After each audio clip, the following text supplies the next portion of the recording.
আজকের ভিডিওতে আমি আপনাদেরকে দেখাবো মাত্র 2 থেকে 3 মিনিটে আপনি কিভাবে আপনার ফেসবুক এবং ইউটিউব ভিডিওর জন্য আপনি থাম্বনেল তৈরি করবেন।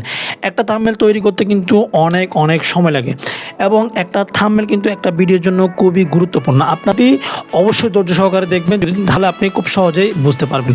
এই জন্য এখানে দেখতেছেন কাস্টমাইজ অপশন আর এখানে রয়েছে থাম্বনেল টেমপ্লেট। আমি থাম্বনেল টেমপ্লেট এখানে ক্লিক করতেছি।